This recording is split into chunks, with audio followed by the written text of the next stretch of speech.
वैशाख नहाने का पुण्य फल किस प्रकार प्राप्त होता है, यह हम इस कहानी के माध्यम से जानेंगे। पौराणिक मान्यता के अनुसार किसी राज्य में एक राजा राज्य करता था, जो सुबह जल्दी उठकर गंगा स्नान करने जाया करता था।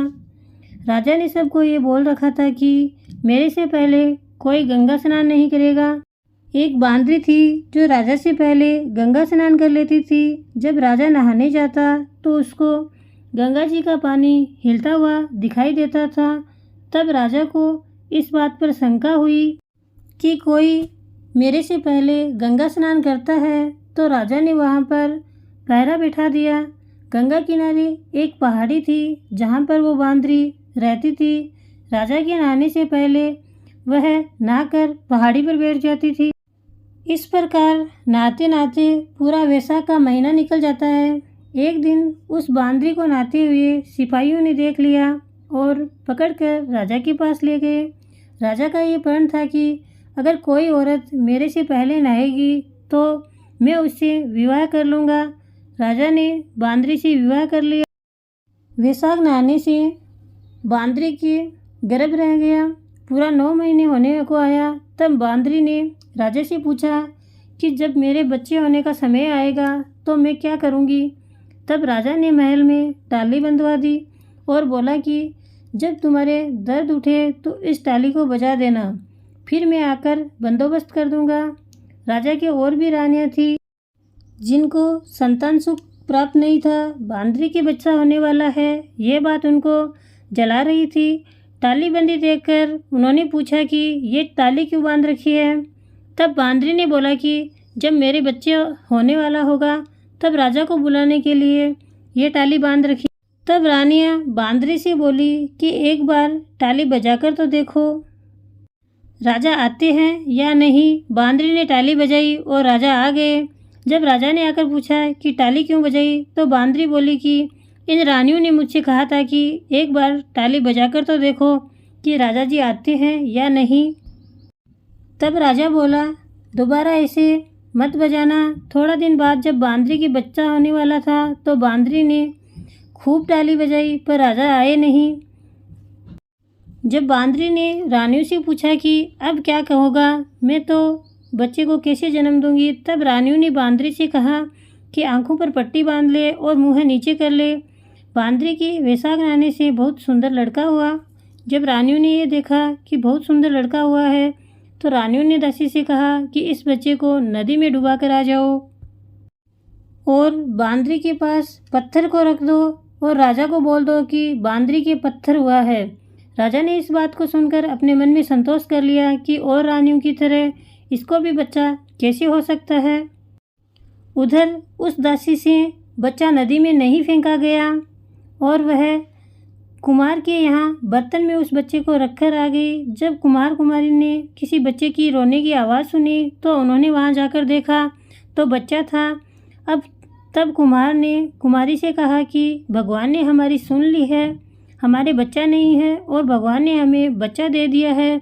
अगर तू इस बच्चे का पालन पोषण कर सके तो इसे हम अपने घर लेकर चलते हैं। लड़के को इस बात का पता चल चुका था कि वो बांदरी के जन्म लिया था और रानियों ने उसको मारने के लिए दासी को दे दिया था। एक दिन वो लड़का कुम्हार का बनाए हुए हाथी घोड़ों को ले जाकर कुएं पर बैठ गया, जहाँ पर दासियाँ पानी भरने आई। उनको देखकर वह लड़का बोला कि मेरे हाथी घोड़ों पानी पी लो। तब दासियाँ उसकी बात सुनकर हंसने लगी और बोली कि भला कभी माटी के हाथी घोड़े पानी पीते हैं क्या। तब लड़का बोला कभी बांदरी को भी पत्थर हुआ है क्या। यह बात जाकर दासियों ने रानियों को बता दी। यह बात सुनकर रानियों ने लड़के के लिए जहर के लड्डू बनाकर भेजे। भगवान की कृपा से जहर के लड्डू गोंद के लड्डू में बदल गए। दूसरे दिन रानियों ने देखा कि वह लड़का मरा नहीं है। तब रानियों ने राजा से जिद करके कुम्हार को उसकी बस्ती से निकलवा दिया। कुम्हार अपनी बस्ती छोड़कर जंगल में रहने लग गया। जब कुछ दिनों बाद गणगौर का महीना आया तो कुम्हार का लड़का 101 करवा 101 गोली लेकर घड़ों में पानी भरकर बगीचे में बैठ गया, जहाँ पर राजा के साहूकारों की लड़कियाँ गणगौर पूजने के लिए मिट्टी ले जाने के लिए आई। वहाँ पर पहले तो उन्होंने खूब खेल कूद की। जब उनको प्यास लगी तो वे सभी लड़कियाँ लड़के के पास पानी पीने के लिए आई। जब लड़कियों ने लड़के से पानी मांगा तो लड़का बोला कि मेरे पास गोली है, उसको तुम खाते जाओ और मेरे चारों तरफ फिरती जाओ, तभी मैं तुमको पानी पिलाऊंगा। इस बात से कुछ लड़कियां पहले तो राजी नहीं हुई, पर प्यास मिटाने के लिए मान गई।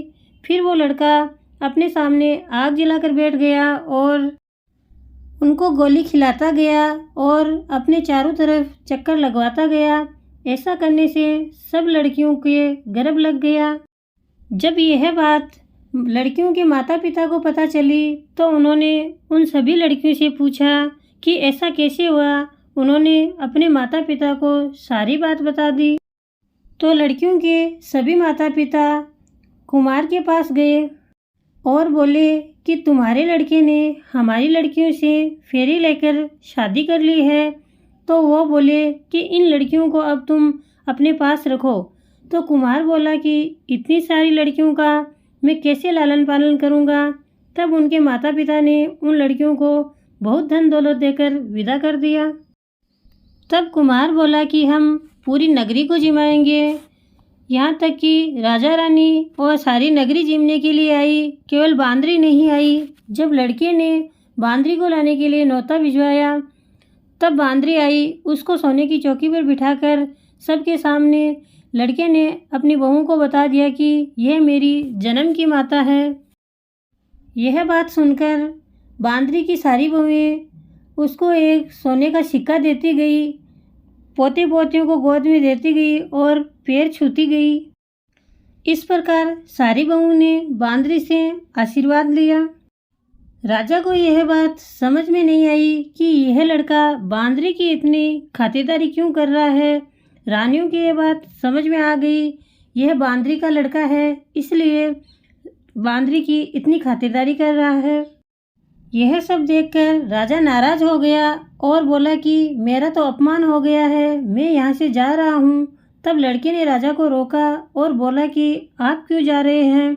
तो राजा ने लड़के से पूछा कि तू बांदरी की इतनी खातिरदारी क्यों कर रहा है।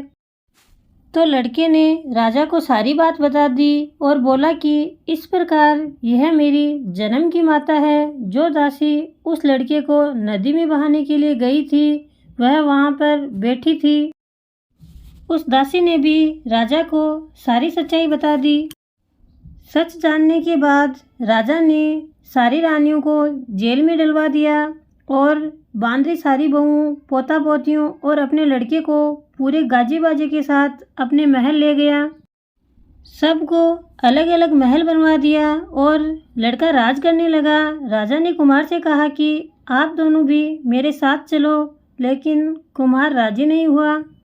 इस प्रकार वैशाख आने से जिस प्रकार बांदरी को पुण्य फल की प्राप्ति हुई, उसको राजपाट मिला, उसके बेटे को राजपाट मिला, उसी प्रकार सबको पुण्य फल की प्राप्ति होती है। हे प्रभु, जैसे बांदरी और उसके बेटे को सुख समृद्धि ऐश्वर्य दिया, वैसे सबको देना। कहानी कहता ने, हुंकारा भरता ने, सारे परिवार ने दिया। कहानी अधूरी हो तो पूरी करना, पूरी हो तो मान रखना। जय हो ब्रह्मा विष्णु महेश की, जय हो गणेश जी महाराज की।